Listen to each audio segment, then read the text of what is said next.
Mas eu... Porque a lei da ficha limpa, que vai completar 15 anos no ano que vem, está sofrendo ainda os seus piores reveses desde que ela foi implantada no Brasil. Um projeto de autoria do deputado federal Bibo Nunes tenta afrouxar a lei da ficha limpa. Segundo a proposta do parlamentar bolsonarista, a inelegibilidade por 2 anos seguintes ao pleito seria uma sanção mais do que suficiente. Isso, inclusive, está lá no projeto de lei, essa frase dele, entre aspas. A matéria está na Comissão de Constituição e Justiça da Câmara, com relatoria do deputado Felipe Barros, também do PL, do Partido Liberal. E tem, olha só o perigo, a simpatia do presidente da Casa, Hugo Mota, que declarou essa semana, abre aspas aí para ele, 8 anos de inelegibilidade é tempo demais.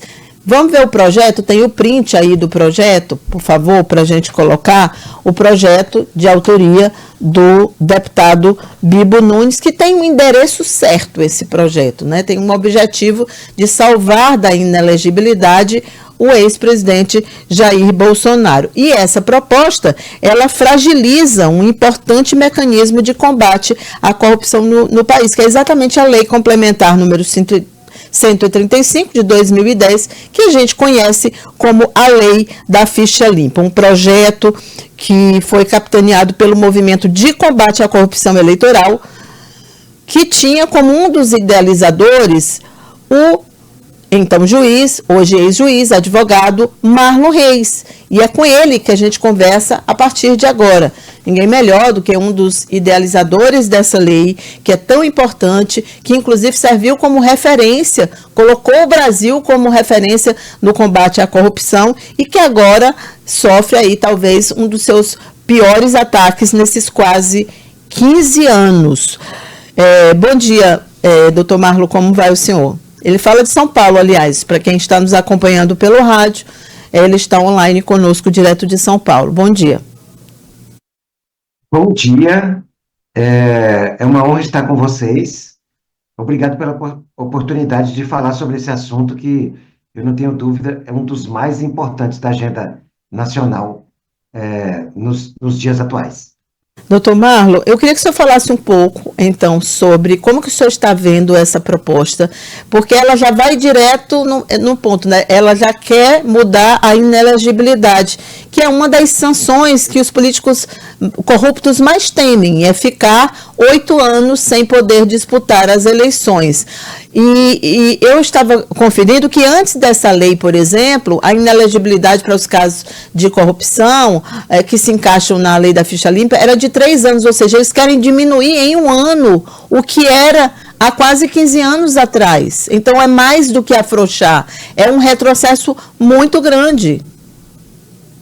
Exatamente. Eu vou explicar exatamente, e você foi cirúrgica ao fazer essa análise do que acontecia no passado, mas eu só para explicar para o ouvinte e para o telespectador que antes da lei da ficha limpa, quando estava estabelecido, como você já mencionou, que eram 3 anos de inelegibilidade em caso de abuso de poder. Significava que na eleição seguinte, a pessoa ficava inelegível, mas já podia concorrer na mesma eleição do mesmo nível da qual ela havia participado e na qual ela havia praticado esse ato de abuso de poder. Então, um candidato a deputado, por exemplo, ele reconhecia-se o abuso de poder, mas ele já podia ser candidato na eleição seguinte, a deputado. Mas pelo menos ele não podia ser candidato, por exemplo, a prefeito ou vereador, 2 anos depois.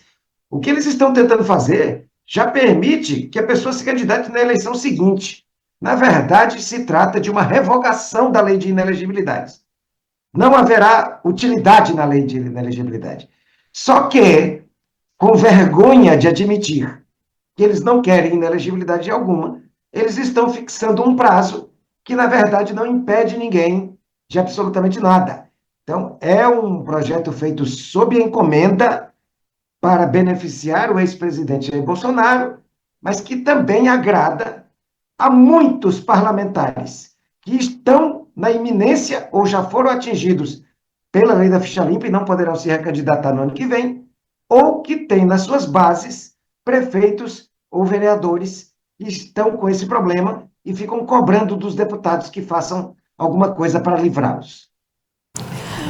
Então, assim, é algo realmente muito preocupante nesse quesito, que é, de fato, como a gente costuma, acabou virando um substantivo, né? Ficha limpa. Ter a ficha limpa, isso já está na cabeça do eleitor. Aquelas listas, aquelas informações que os tribunais, por exemplo, divulgam, isso é um processo até educativo que a população e, consequentemente, o seu eleitorado vem sendo submetido. E a gente se vê diante dessa situação, e o que me parece mais preocupante, doutor Marlon, é que não tem reação. A gente não tem visto reação, pelo contrário, a gente tem visto o presidente da casa dizer, não, sou simpático a isso. Ou seja, isso é caminho pavimentado para isso acontecer. Como que o senhor acha que tipo de posicionamento vai ter, se os especialistas, né, os juristas vão se posicionar ou vão tentar, enfim, de alguma forma inviabilizar esse retrocesso? Eu não tenho dúvida de que haverá reação. Está havendo reação já. Eu percebo porque, por exemplo, você mencionou o movimento de combate à corrupção eleitoral, que foi quem engendrou, quem fez toda a articulação para a existência da lei da ficha limpa. Eu sou um dos fundadores desse movimento, e lá são mais de 80 organizações nacionais que já têm reunião agora no começo da semana para articular toda uma reação. Ali está OAB, CNBB, lideranças evangélicas, maçonaria, Federação Nacional dos Jornalistas, Conselho Federal de Engenharia e Arquitetura. Então, são muitas frentes da sociedade civil que estão lá e que, sim, estão se articulando para fazer um trabalho na base para impedir que isso aconteça. Mas eu queria, antes de tudo, elogiar e pontuar a importância do trabalho que vocês da imprensa estão fazendo. Então, o programa Notícias do Dia cumpre um papel fantástico, excepcional, de trazer isso para o conhecimento da sociedade, porque o objetivo dos articuladores desse projeto, eu faço questão de frisar, são todos eles do Partido Liberal, tanto os 3 autores que assinam o projeto de lei, quanto o relator, são todos do PL, e o objetivo é terminar uma lei de combate à corrupção para favorecer uma pessoa que se chama Jair Bolsonaro. Então, o papel que a imprensa cumpre hoje é fundamental de fazer com que as pessoas saibam que isso está acontecendo, está sendo urdido, tramado no Congresso Nacional. O objetivo deles era que isso fosse feito na calada da noite. Por isso, esse comecinho de ano já estar com isso, porque nós estamos longe do processo eleitoral do ano que vem, e eles pretendem matar a lei da ficha limpa a tempo de que haja um esquecimento do eleitorado brasileiro para o ano que vem. Só que nem uma coisa nem outra vão acontecer. Nem vão conseguir o que querem, porque nós estamos reagindo, e nem será esquecido quem está defendendo esse projeto. Essas pessoas não serão esquecidas. Doutor Marlon, associando esse projeto do deputado Bibo Nunes, a gente tem uma tentativa, e essa já está mais adiantada e muito forte, de concessão de anistia àqueles condenados de 8 de janeiro. E aí a gente vê uma forte reação do Congresso contra decisões judiciais, sempre contra a justiça, colocando como inimigos do povo ministros especificamente. Então você vê que há todo um método sendo feito em que você coloca a justiça como inimiga do povo. O senhor não acha isso muito perigoso assim para a nossa democracia, a forma como tudo isso está se dando no Congresso, como se tivesse aí um caráter democrático, porque está passando pelo Congresso? Hoje, por exemplo, eu acompanhei uma entrevista a respeito da mudança para o semipresidencialismo, e eles diziam que iria resolver o problema das emendas, quer dizer, não tem nem a sutileza mais de esconder, não, a gente quer mudar. É isso no Brasil, que já vigora no Brasil, que a gente quer para facilitar as emendas, que aí com o primeiro-ministro não tem problema de emendas. Então é uma loucura o que está acontecendo dentro do Congresso, mas passa essa tinta de que é democrático. Então, a gente tem uma série de projetos que estão caminhando nessa mesma estrada aí da lei, do revés da lei da ficha limpa. Concordo. Nada disso deve ter apoio popular. Pessoas que atentam contra a democracia, planejam golpe de Estado, elas devem ser exemplarmente responsabilizadas. Além disso, eu vejo esse problema das emendas, eu acompanhei de perto, advoguei no processo, inclusive em que pela primeira vez o Supremo declarou a inconstitucionalidade do orçamento secreto. Também advogo nesse tema das emendas PIX, inclusive sou autor, como advogado da ação, advogo para a Associação Brasileira de Jornalistas Investigativos, a ABRAGE, num dos processos que conseguiu uma liminar do Supremo contra o orçamento secreto, que foi emitida pelo ministro Flávio Dino, que está fazendo um trabalho exemplar sobre isso no Supremo.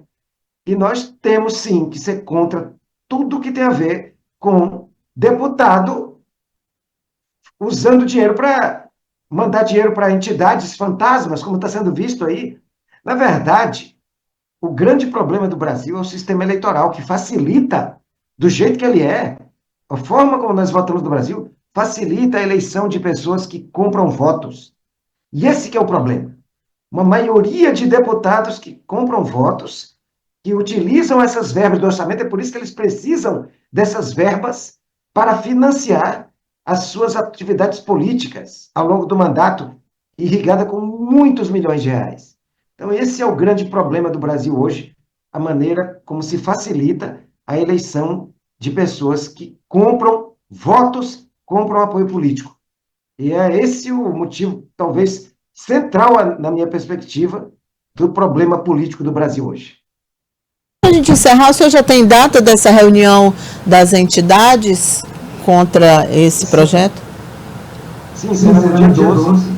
Está sendo articulado com certa antecedência para garantir que sejam muitas entidades participantes, já tem várias, muitas delas já estão confirmadas, como a Associação Nacional dos Procuradores da República, eu próprio participarei, são muitas entidades já confirmadas e está marcado agora para o dia 12, semana que vem. Tá bom, muito obrigada, doutor Marlon, a gente acompanha então esse caso, um bom dia, bom trabalho para o senhor. Muito obrigado, eu que agradeço. 8h15.